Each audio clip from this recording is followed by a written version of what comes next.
hello. Welcome back to yet another Geek Show where we're going to talk about Final Fantasy VII Advent Children. Just going to let you know right now, this is a spoiler discussion, so don't dilly-dally, shilly-shally, and go watch this movie before you, listen to us talk about it. Okay. But before that, a message from Dalton. Firstly, I couldn't imagine that anyone is somehow looking up reviews of Advent Children or discussions of Advent Children, and they haven't seen it. Hey, I'm your host, Alex Ecker. Oh, I'm your host, Dalton Lee. That doesn't matter either. Okay, before we started, I just made an interesting observation about this movie. Normally, when it comes to like looking up ratings, Rotten Tomatoes. When it comes to looking up Rotten Tomatoes on movies, if the theater is open, I check it frequently to determine what movie I'm about to go see. But when I've already watched something, I rarely look at it. But I got curious here because I watched this and I didn't know how I felt, and I just needed to know, how does the internet feel? I had no idea. And the interesting observation here that I wanted to make is that if you look at Advent Children on Rotten Tomatoes, it has one of the biggest differences between the critic meter and the audience score. Okay. In that the critic is at 33% and the audience is at 84%. I am noticing now, though, that there's only 6 critic reviews here. So I guess that doesn't mean much. But my point is, this video game movie, unlike most, isn't an adaptation of a game. It is a sequel that takes place in that game's world and expects that you've played that game. Yeah. So, oh boy, the poor critics that had to watch this. Yeah. Oh, wow. I didn't even think about that. Just imagine. Yeah, there's no way any critics liked this that didn't happen to already know this game. I'm surprised 84% of people who might have played the game still enjoyed it. Oh, really? But I don't know. It's hit or miss for me, man. Here's the thing is, this movie, it's not bad and it's not good. It's just forgettable. You said that a lot about movies. And is that worse than being bad? I've said that before, I'm starting to think that you're the problem. There's just nothing here, man. I just... Okay. Did you watch... This isn't... Well, there's 2 different versions of the movie. Did you watch both of them or just one of them? I have seen... Just now, I watched the extended cut. Okay. I did see the original version when it was new. Same. I'm not sure if this was my first time seeing the extended cut or not. I've had the Blu-ray sitting on my shelf for like a decade, and I think I might have watched it once when I bought it. Yeah. If I did, this is the second time I've watched it. So I could not tell you at all what was added between the two. I'm also starting to think that we should probably say the same thing with like the critics. Like, we should probably warn people that this will spoil stuff for Final Fantasy VII for the PS1. Because you're right. Like, this movie, you can't really appreciate it without playing the game first. Yeah. Well, and look, imagine like, if we have any regular listeners, they know this about me. I've been playing Final Fantasy VII since the 90s and just now finished it. But I watched this movie when I was, halfway through the game. And boy, no wonder I had no idea what was going on. Yeah, no, I agree with that. I understood it mostly this time, but man, when it was new, I was like, oh, this movie's fun to look at. Fuck if I know what's going on or why, but no, you're absolutely right. I did the exact and I'm still not thing. Totally sure at times, but I guess that's Final Fantasy for you. Yeah, you ain't kidding about that. Just in general. Right. So where do we want to start this? Do we want to talk about... Try to summarize this movie for me. Oh, shit. Okay. Well, on that note, there's an extra layer to this challenge. I know we've said this in several spotlights recently, but we actually watched this like a month ago, and due to scheduling issues, it just never happened until right now, which means we are going off of weeks old memories. I think we're going to start seeing a more consistent pace here, and that shouldn't happen so often, but it is what it is. So, based on your 3 or 4 week old memory of this ridiculous movie, what do you think happened? Okay, so this is something I wanted to point out. This is spoiling the end of Final Fantasy VII. The ending cutscene after the credits, they say 400 years later and show the scene of Red 13. Mm-hmm. Did you notice that the movie's subtitle says 498 years earlier to the cutscene? I did not notice that. Yeah, so this takes place apparently even before Final Fantasy VII or Crisis Core. Somehow. Okay. So I just wanted to make sure I was right in that, because I'm almost positive the ending credit scene was 400 years after, not 500. Right. So that's something that I noticed, and I can't remember off the top of my head if that's right or wrong, but I'm pretty sure it's wrong. I swear it said 400 years after or later on the ending credit scene, and so it's 96 years before Final Fantasy VII, or 98 years earlier, or whatever the fuck they decided to get wrong on their math there. Or in another universe, who cares? It's Final Fantasy. Things are weird. Valid. Okay, so this movie is not. You want me to give you a synopsis? Yeah, let's try. So, 98 years earlier, before the events of Final Fantasy VII, what happens is the ties of Jenova and Sephiroth aren't quite finished, but nobody knows it yet. There's a sickness called geostigma. People get it. Like Cloud, he gets it. He finally figures something out in his life. Then they steal a bunch of children. Some drama happens. There's a fight. Vampire Vincent comes out of nowhere, saves Cloud. Why? Because he needed to somewhere, I guess. Yeah, they needed to introduce Vincent before Barrett, apparently, or Sid, or any other character that comes in before Vincent. There's another big fight, and then Sephiroth comes back.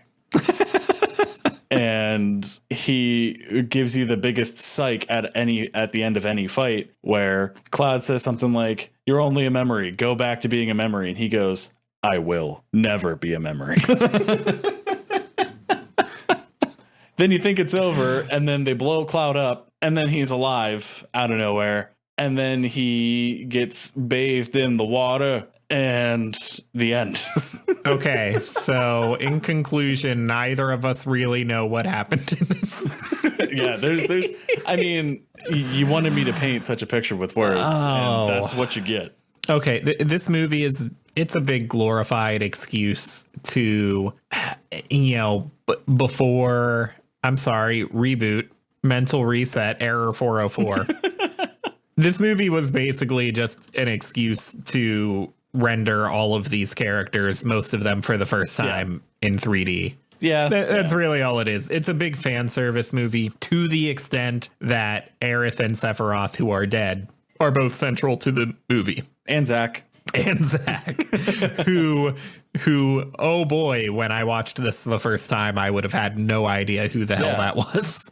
Like, it felt like the complete version really fills out some of the gaps. Sure. Like, the extra 20 minutes really does actually do a difference. But like, the one thing that always drives me nuts is that everyone seems to forget that Cloud was never Soldier. Mm-hmm. That is the biggest thing that drives me nuts, that no one remembers. Yeah. Mm-hmm.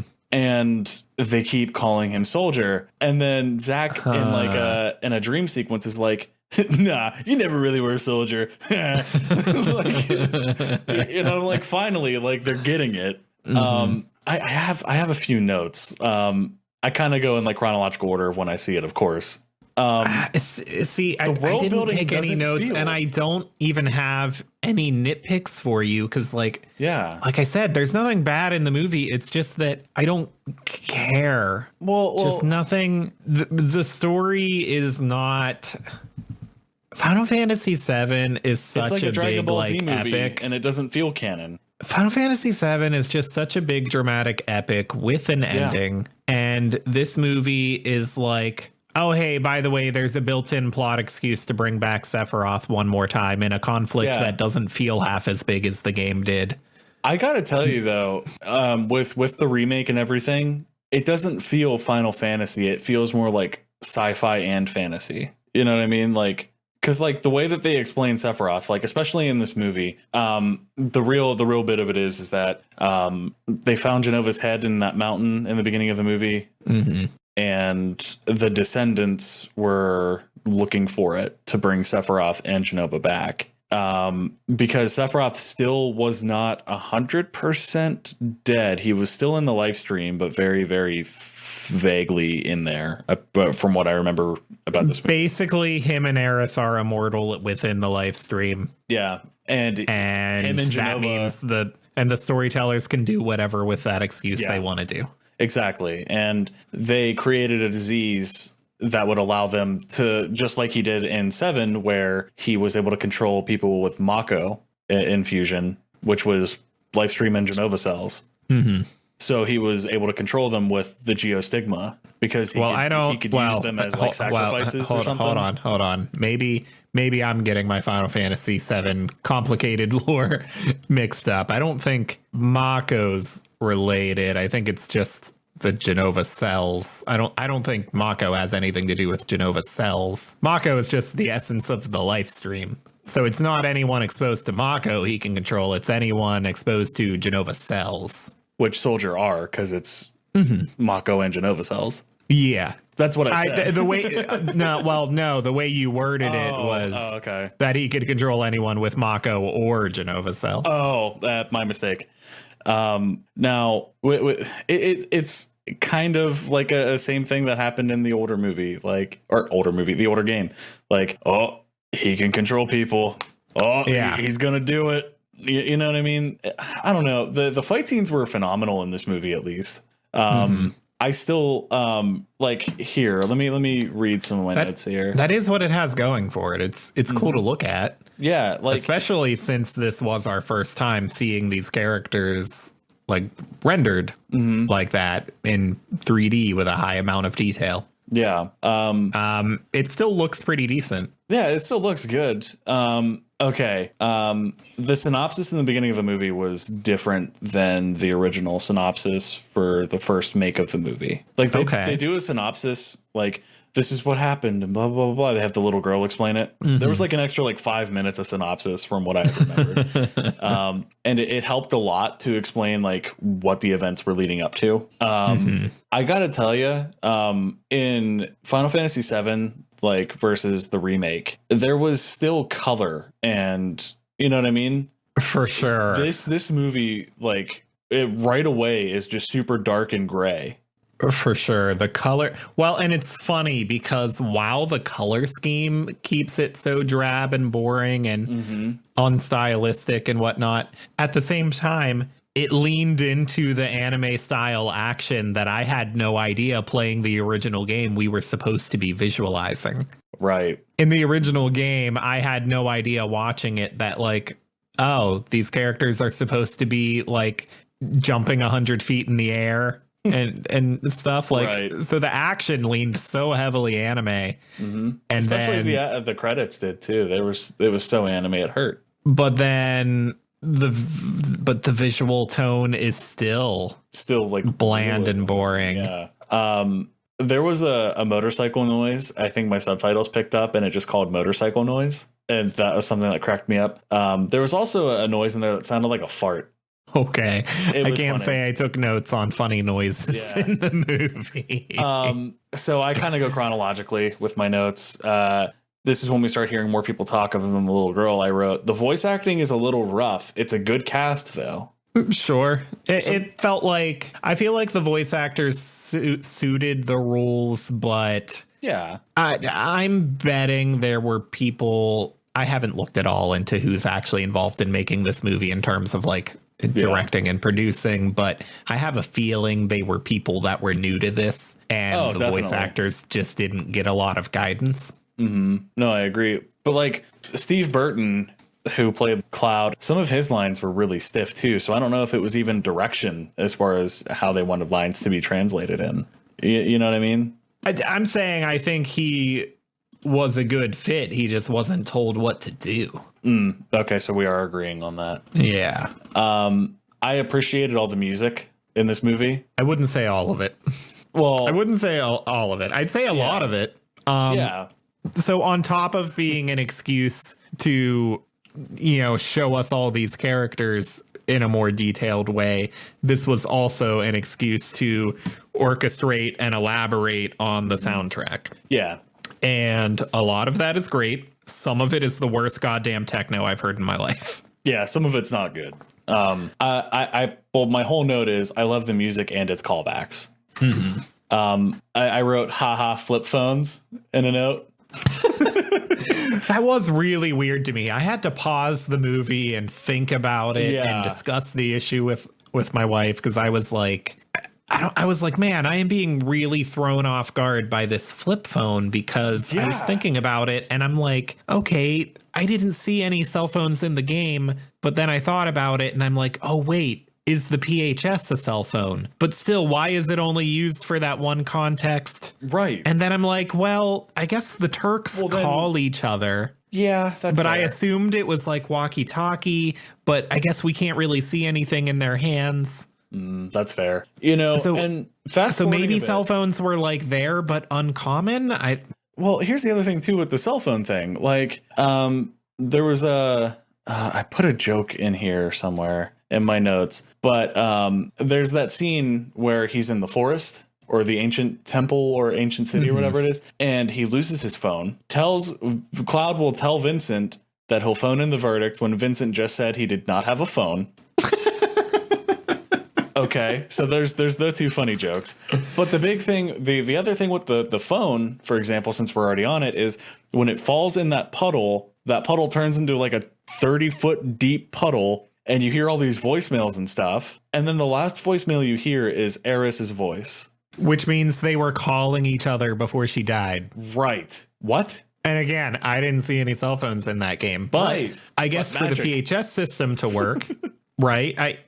Are we ever told what PHS stands for? Oh, crap, we are. And I can't remember. I don't know what it stands for, but if the idea is that it's a cell phone, it's a communication device, I guess everyone on the team needs to have one. Yeah, I mean, that's fair, but at the same time, like, they never quite determined what it was, because once you get out of Midgar, it's, hey, here's a PHS, and it's like, this is how you, it's party something something. Ah, so it's named for, like, a game mechanic, not an actual, like, in-world Yeah, I'm almost positive it's party something something. Look it up, and then we'll continue. I'm going back to my notes here. The next note after the music was, wow, they completely ruined Crisis Core, kind of. Because, like, they introduce you to this character, and again, spoiler alert, this would probably spoil some stuff with everything in Final Fantasy, but they ruined the ending of Crisis Core by telling you about Zack. Because Zack's like, nah, I'm not here, man, I'm dead. So great, like, these people that are just watching this movie because, oh, Final Fantasy VII must be something great. Great, you just ruined a game that you're futurely going to make. Oh, did this come out before? I'm almost positive it came out before Crisis Core. You knew playing 7 that Zack was dead, though. You see him die in 7. Do you? Yeah, you see him die in a flashback. Well, they did. Well, I know it's not as detailed and fleshed out as his Crisis Core because I death swore scene. when you see him die in, or if I'm remembering this correctly, when you see him die in 7, it was just a black silhouette, wasn't it? I believe you see 2 Turks gun him down. Or not Turks, but other Shinra soldiers. I was gonna say, yeah, that's not how he died. Yeah, you see 2 of them gun him down. I know it's like a whole army in Crisis Core. But I really, why am I drawing a blank on that? I've been obsessed with Final anyway, Fantasy VII I looked up PHS. We are mistaken. PHS is apparently personal handy phone system. Oh, So it was always a phone. damn. So not gonna edit out that rant. Whatever. Yeah, well, all right, I'm wrong. I'll eat my words. The first result when I searched FF7 PHS was literally a fandom wiki page called cell phone. Well, even then, what she says in her voicemail, it could still make sense in the context that she could have called him and he would have denied the call before she died in the game, saying that I never once blamed you or whatever she said. It was implying that she never blamed him. But you know what I mean? So what does that mean? Right. It's weird. Okay. Anyways, going on with my notes, the fight scene with Tifa, I can't remember the other guy's name that she fights right off the top of my head. But She fought Reno? no, Reno's the Turk. Rude and Reno are the Turks. Kadaj's gang. See, okay. I was going to say Reno gets in a fight in the church, right? I thought that was with her. No. See, that's what I remember about this movie. Wow. But the music I could not possibly name for you the three Sephiroth bros except Kadaj. right, because they weren't as important as Kadaj in the movie. They weren't characters. Right. They were plot devices. They were all the same plot device. He just spoke the most. Right. The battle music there with Tifa in that fight was fantastic. I said piano somehow really fits it. The calm music over like the action-packed fight was phenomenal. The victory fanfare joke that they did in that scene, though, is still funny. I'm not going to lie. It's still funny to me. Moving on from those. It's better than the way Remake uses it. Yeah, with Barrett. Yeah, no spoilers. No spoilers. Well, as much as we can. There's the whole scene in the complete edition where you figure out Baby Cloud. I call him Baby Cloud because he looks like Baby Cloud. Gotcha. I put, why is Baby Cloud so important now? Because he barely had 5 minutes of screen time in the original movie. Original game? Movie. Oh, gotcha. Before extending it. I was going to say, I don't remember this kid in the game, but he had gotcha. He had the stigma on his forehead. Yeah. I know what you mean. Yeah. He is important because Plot. The disc has a special feature that is a anime short film about that character. Oh, they just filled it into the movie then, probably. Do you remember that anime short? I didn't watch it. Okay. So here's what happened. I watched this movie, whatever day that was now, and I finished it and I explored the special features on the disc. And I put on that anime short film and I watched like 5 minutes of it. And it actually looked really good. I mean, visually, I didn't get far enough to know what the story was about. But it made me really want a Final Fantasy VII anime because it looked really good as a 2D anime. Okay. But 5 minutes into watching it, Remake came out on PSN. So Gotcha. Fair enough. So I never finished it. Okay, that's fair. So whatever night Remake came out, that was when I actually watched this movie. Fair. So my next note from there was, there goes Cloud being all whiny, because the first game was about him being all alone, and then he finally found his friends, and like they make him be the leader, and like he actually finds, hey, I'm not so alone anymore. And then he goes right back to being alone. I was gonna say, and then this movie kind of broke his whole character progression. Right, they broke his character. They forgot that he had a story arc. Right, and then I wrote in quotes, "Dilly dally shilly shally" with a question mark after it, because they're trying to imply that was a thing in the game that just now is in the movie. Aerith or Eris, god damn it! Final Fantasy VII Remake is making me say Aerith. It's Aerith. Well, you know.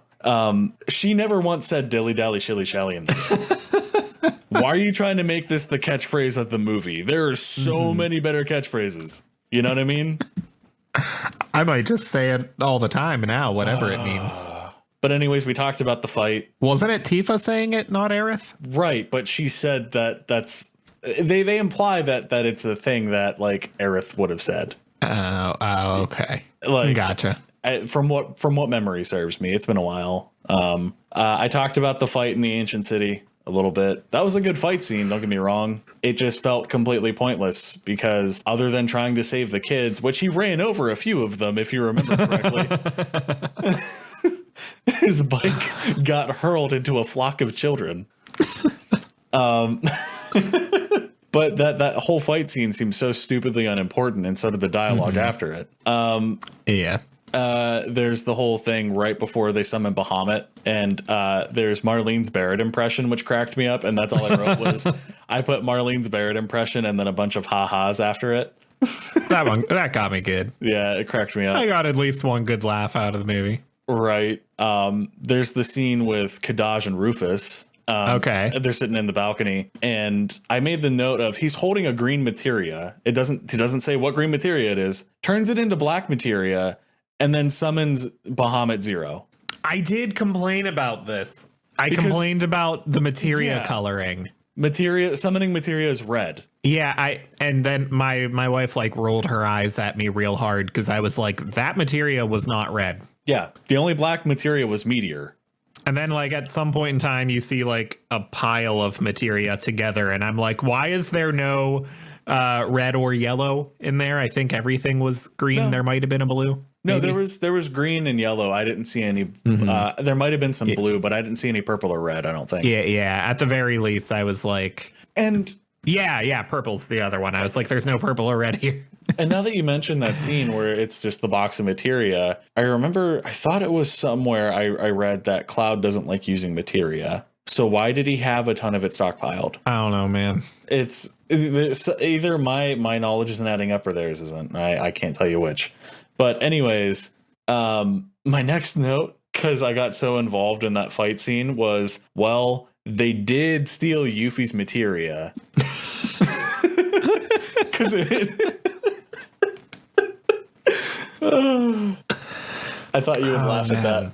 Yeah. The battle, my next notes are, the battle was actually really good, implying the fight with Bahamut. Sure. They added elements to not just have it be a fight, but there was story involved. Mm-hmm. Like there was, the band getting back together and, reminding Cloud that he's not alone, which kind of saved the broken character. Mm-hmm. Because it makes sense because he had the stigma and he knew there was no cure for it and he was going to die. So it makes sense that his character would have broken back to its original form. But if you realize you have friends and family, why wouldn't you embrace them and tell them that you have this problem? Maybe I just live in an idealistic fantasy world. Because Final Fantasy. Yeah, fair. Things are supposed to be confusing and weird and wrong all the time. Yeah, that's fair. The other thing, too, is the little black box with Rufus. He had the box of Genova cells. I always thought it was implied that it was her head in the box throughout the whole movie. I spent a good chunk of it being like, a head does not fit in that fucking box. But it's also an alien head. I don't remember. Was there a line of dialogue that said it was a head? Because I spent most of it trying to figure out, how does a head fit in there? But then, so if we both thought that. Like a green slime in that box. Yeah. Then, so eventually I'm like, oh, okay, I guess it's just a clump of goo. Okay. Right. So whatever. I guess we're wrong or they're wrong, or they forgot they said it was a head, or we just realized that there should be a head in that box. Whatever. We're just used to Genova being carried around as a head. Yeah, exactly. So I fast forwarded more. I'm talking about the Sephiroth battle now. This battle was tons different from the original. This was different enough that my wife, who also saw the original when it was new, was like, wait a minute, what the hell? Yeah, that's exactly what I did. Because the only possible mortal wound that Cloud ever got was a stab in the shoulder. Mm-hmm. Nah, this dude picked him up like a kebab. Sephiroth and then pierced him like 40 million times. Yeah, the fact that there was all this blood and shit in the fight really sold it for me, because it wasn't just, there's no blood in this fantasy world. It's, nah, man, it's supposed to be dirty and evil and beat up. The dialogue was so much better in this fight too. Well, and for this rendition of this world where everything is gray and drab and boring and not stylized, it's kind of weird to not have some semi-realistic blood and bruising. And, yeah. And then the thing that they did that made me so mad, even in the original. How mad did it make you? So mad. They ruined the fight by having Kadaj's bros come out of nowhere and kill Cloud. Do you remember this? Not anymore.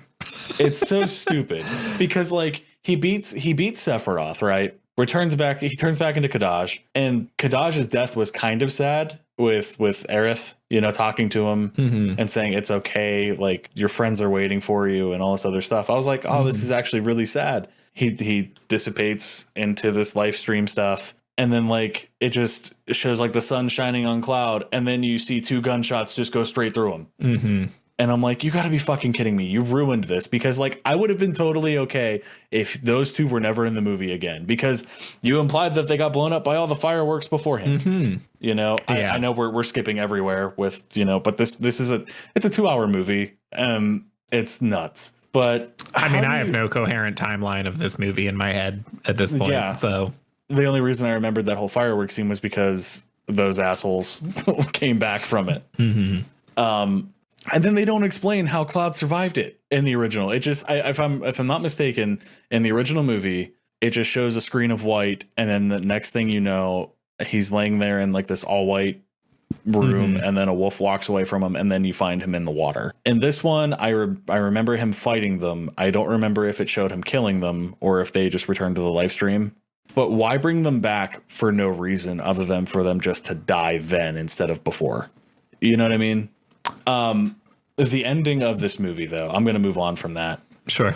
The ending, I wrote, the ending scene was sort of bittersweet, because like everything turned out okay, but like it's still sad that, he's seeing Aerith, and Aerith is talking to him, and like time like froze or something for them, and he sees his 2 best friends and they're still not alive after all of this. You know what I mean?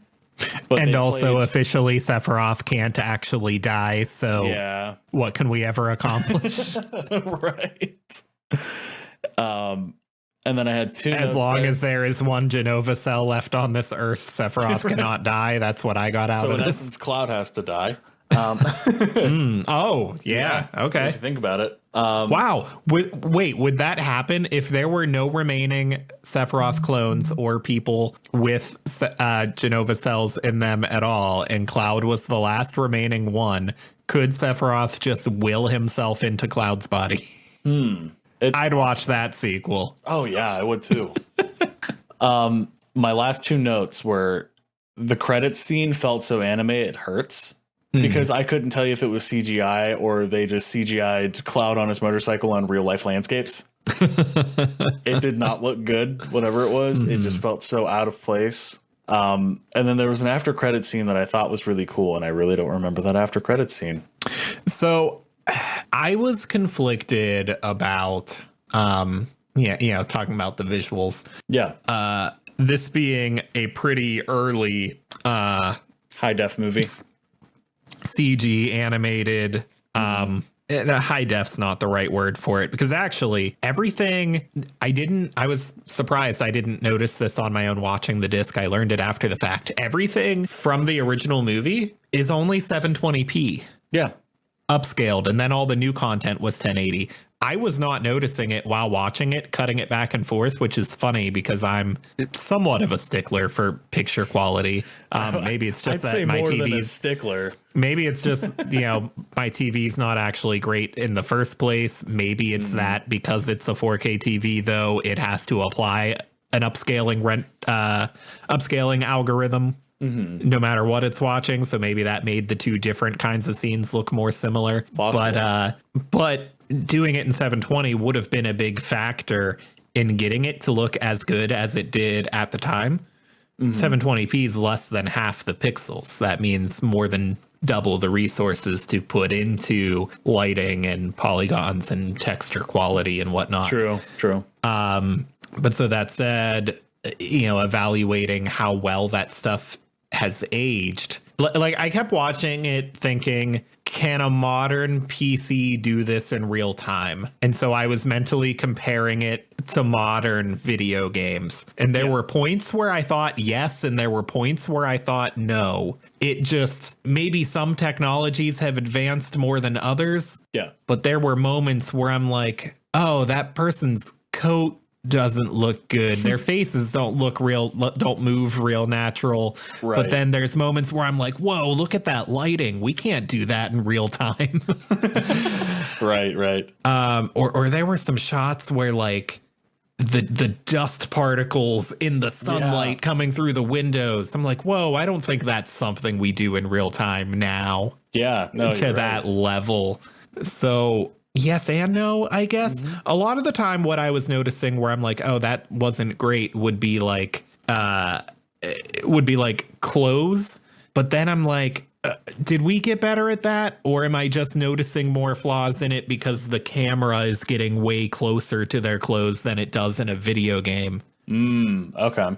So the camera would get real close to a character and I'd be looking at like their shoulder and I'm like, oh man, that thing does not move like cloth. Like, sure, there's a lot of detail to it, but it just doesn't move right. It's real rigid. And then I'm like, maybe I'm just noticing that because the camera's right up on it. That might be it. Yeah.